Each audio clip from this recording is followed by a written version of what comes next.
apalagi dalam konteks bernegara. Tidak boleh satupun orang yang kemudian mengkebiri hak ibu bapak sekalian. Tidak boleh. Itu hak konstitusional warga negara. Oleh karena itu, kami mengajak bapak ibu sekalian, lagi-lagi mengajak ikut berpartisipasi dalam setiap penyelenggaraan pemilu. Bahkan kalau perlu, datang nanti caleg pada saat kampanye 28 November. Bapak ibu, kampanye itu dimulai tanggal 28 November. Jadi ingat, 28 November kampanye mulai. Nanti orang dari DKI 2, Dapil 2 itu, atau calon-calon presiden, itu akan datang ke Hong Kong. Pasti, tidak mungkin tidak. Karena dia kampanye. Ya kan? Sebentar dulu. Dia kampanye. Tolong secara bijak membaca profil dari masing-masing, ya, dari masing-masing kandidat. Tolong dilihat profilnya dengan bijaksana. Jangan terpengaruh dengan suara-suara yang mengatakan, dia representasi ini. Itu sektarian banget. Bapak Ibu punya kedewasaan dalam menentukan pilihan politik, ya, sesuai dengan hati nuraninya. Jangan dipengaruhi oleh uang. Bapak Ibu, uang itu dalam konteks pemilu, Bapak Ibu bisa dijerat, pidana. Pemberi dijerat, walaupun penerimanya kalau dalam konteks pemilu agak susah, tetapi bisa dicarikan pasal-pasal lain. Oleh karena itu, janganlah masa seorang pemimpin kita, ya, memilih karena pengaruh uang. Nanti suatu saat dia jadi pemimpin, korupsinya luar binasa. Kapan selesai korupsi kita di luar kita ini? Ya, karena tadi kita secara pragmatis menghalalkan segala cara supaya orang bisa duduk di tempat yang nyaman, sementara kita sendiri menderita hanya gara-gara 100.000. 100.000 ya? Berapa? 100 dolar. Dolar. Orang di sini tidak main rupiah, orang main dolar ya. Nah, ini yang perlu kita jaga Bapak Ibu sekalian. Jangan ada praktek money politik. Walaupun kita tahu Bapak Ibu sekalian, pemilu ke depan ini pemilu yang sama saja dengan pemilu 2019. Makanya orang bilang pemilu kita ini adalah, kalau bahasa Solonya, the biggest election in the world. Solo kan itu, Bu? Ya kan bahasa Solo kan? Ya, Jawa Timur. Ya, bahasa Solo. Saya juga orang Solo. Sulawesi. Saya orang Sulawesi, orang Bugis. Hanya merantau di Jakarta. Ya. The biggest election in the world. Pemilu yang paling besar, pemilu yang paling rumit. Ya. Sudah syukur dikasih waktu bicara, 5 menit lagi. Jadi pemilu the biggest election in the world, pemilu yang paling besar, pemilu yang paling rumitnya. Kenapa? Karena pemilu itu persoalan yang akan muncul akan sama, karena regulasi yang dihasilkan, regulasi yang menjadi undang-undang yang mengatur tentang pemilu itu tidak mengalami perubahan. Jadi Bapak Ibu akan berhadapan dengan nanti ketidaknetralan aparatur KJRI. Ya. Jadi kalau ada KJRI yang berpihak, tolong lapor kepada kami, tolong lapor kepada Mas Ketua Panwas LN, Mas Andri. Laporkan. Kalau ada KJRI yang itu PNS maupun non PNS, tetapi mereka terlibat, itu tolong laporkan.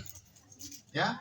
Kalau ada calon, Bapak Ibu sekalian, kalau ada calon tersebut ternyata dia memberikan money politik, tolong lapor kepada Panwas LN. Atau Bapak Ibu catat nomor saya, kirim ke saya, ada fotonya, kirim fotonya. Ini dia kasih uang kepada kami.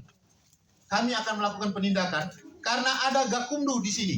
Gakumdu itu gabungan antara Bawaslu, Badan Pengawas Pemilu, Kepolisian Republik Indonesia, yang atase kepolisian yang ada di KBRI, yang ada di Beijing, dengan kejaksaan, atase kejaksaan ada di Beijing juga. Itu nanti yang melakukan penindakan di sini, orangnya dibawa ke Jakarta, akan diproses di Jakarta. Jadi Bapak Ibu kalau ada praktek-praktek curang, tolong laporkan kepada kami. Jadi ada dua hal yang saya ingin sampaikan kepada Ibu. Yang pertama, tolong kita semua, kita ikut berpartisipasi dalam pemilu, dengan ikut menentukan pilihan kita ketika tanggal 14 Februari. Tentukan pilihan yang benar sesuai dengan hati nurani, dengan memperhatikan track record masing-masing calon atau kandidat. Yang kedua, kalau ada pelanggaran yang terjadi di dalam masa pemilu, misalnya ada keterlibatan unsur aparatur sipil negara, Tentara Nasional Indonesia, polisi yang tidak berpihak, tolong dilapor kepada kami rahasiakan identitas Bapak Ibu sekalian. Aman, nggak usah ragu-ragu. Kami jaga itu. Yang kedua, kalau ada calon yang curang dengan melakukan praktek money politik atau politik uang, tolong dilaporkan kepada kami. Dan Bapak Ibu janganlah menerima hanya gara-gara $100 kemudian menentukan itu. Mendingan tentukan pilihannya sesuai dengan hati nurani kita, dengan pilihan bebas kita. Berdasarkan kriteria kandidat yang ideal yang akan mewakili kita. Kenapa? Karena salah satu masa depan kita berada di tangan mereka. Karena pemilu adalah suksesi kepemimpinan nasional. Oleh karena itu, dua pesan itu saya berharap kepada Bapak Ibu sekalian, mari kita sama-sama membangun demokrasi di negara kita. Kita ingin demokrasi kita itu seperti Amerika. Walaupun ideologinya tidak boleh seperti Amerika, tetap ideologi kita ideologi Muslim, ya, ideologi Islam. Tetapi kita juga bukan negara Islam, tapi kita juga negara yang religius. Oleh karena itu, prinsip-prinsip bernegara paling tidak itu diilhami oleh prinsip-prinsip bernegara dalam konteks Islamiyah. Nah, saya bukan ustadz, nanti yang selesaikan itu para ustadz. Oleh karena itu dua hal itu, dan terakhir kami berterima kasih kepada Ibu Christine dan teman-teman sekalian yang sudah, Mas Les, saya udah difoto belum ya? Wah, ya. Ini bukti ini, bukti laporan kan gitu ya. Saya kira itu, terima kasih banyak.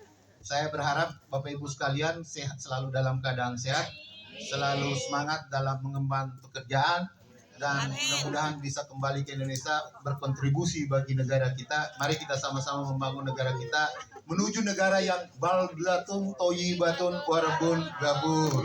Billahi taufiq wal hidayah. Wassalamualaikum warahmatullahi wabarakatuh. Waalaikumsalam warahmatullahi wabarakatuh.